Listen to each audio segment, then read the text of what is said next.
अरू एकजना राजावादी हुँ भन्ने पार्टीकै व्यक्ति बसेर म यो भोलि पर्सि सार्वजनिक गरौँला।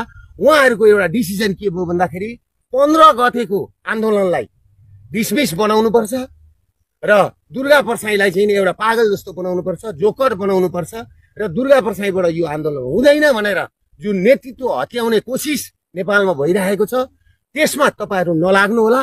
सम्पूर्ण नेपालीहरुलाई के भन्छु भने अब अरु ऊर्जाका साथ, अरु उमङ्गका साथ, नयाँ भविष्यका साथ, नयाँ योजनाका साथ म आउँदैछु र म एउटा कुरा के भन्न चाहन्छु भनेदेखि मेरा वकिलहरु जस्तो ध्रुवलाल श्रेष्ठ, स्वागत नेपाल, टंक दुलाल, सुशील पन्त, रमन श्रेष्ठ, तपाईको चाहिँ नि डाक्टर सुरेन्द्र भण्डारी, डाक्टर भीमार्जुन आचार्य र मानव अधिकारको रोभरमा हो भनेदेखि म भोलि नै 24 घण्टा भित्रमा उपस्थिति हुन म पुलिस प्रशासन समक्ष आउन म तयार छु। मलाई पुलिसले खोज्नु पर्दैन।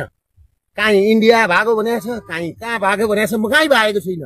म नेपालमै छु, कुनै ठाउँमा छु र म सार्वजनिक हुन्छु र म तपाईलाई के भन्न चाहन्छु भने मेरो जीवनको तपाईहरु ग्यारेन्टी गर्नुहुन्छ र मानव अधिकार र वकिलहरुको रोभरमा, अघि मैले नाम भनेका वकिलहरुको रोभरमा हो भनेदेखि म 24 घण्टा भित्रमा उपस्थित हुन तयार छु।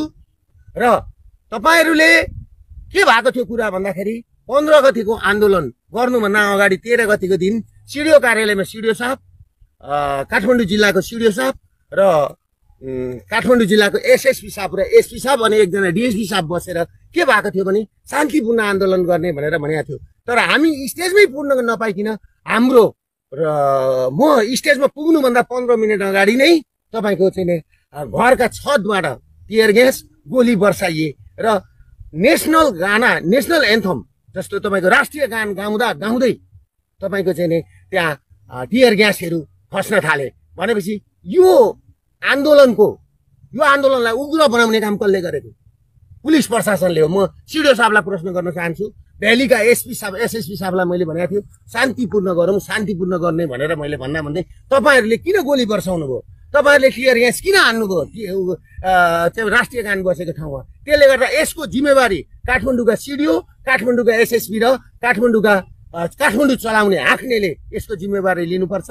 र तपाईले अर्को कुरा के बुझ्नुहोस् भनेदेखि यो के भन्छ डेट एक्सपायर भएका अश्रु ग्यास फ्याँकिया छन्।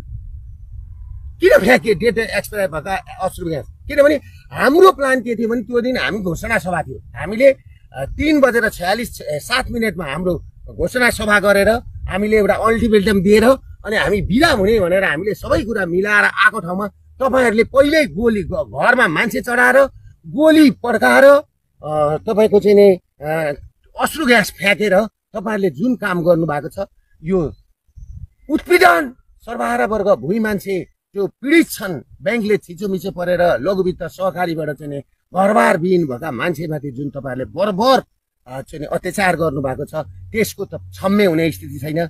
आज बम्बईका कोठीदेखि भारतका विभिन्न कोठीहरुमा नेपाली चेलीहरुले कसरी पठाएको पैसा त्यो पनि रेमिटेन्स, त्यो पनि तपाईहरु तस्करहरुकै खल्तीमा गएको छ र खाडी मुलुकमा नारकीय जीवन बिताएका हाम्रा दाजुभाइ चेलीबेटीहरुको पैसो रेमिटेन्स तपाईहरुकै खातामा गएको छ। त्यसले गर्दाखेरि यसको अन्त्य गर्न जरुरी छ भनेर म लागेको मान्छे हुँ। म नेपाल र नेपालीको लागि लागेको मान्छे हुँ। त्यसले गर्दाखेरि तपाईहरु एउटा कुरा के बुझ्नुस् भने म पुलिस प्रशासनलाई पनि संयम हुन र मलाई खोज्नु पर्दैन।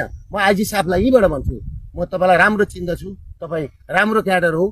मैले तपाईलाई के भन्न चाहन्छु भने तपाईले यो जिम्मेवारी लिनुहुन्छ र 5 जना वकिल र 5 जना मानव अधिकारवादीको रोभरमा तपाईले चाहिँ पुरा गर्नुहुन्छ भने म यो सम्बोधन आएको 24 घण्टादेखि 36 घण्टा भित्रमा सार्वजनिक हुन्छु भन्दै बिदा लिन चाहन्छु। नमस्ते।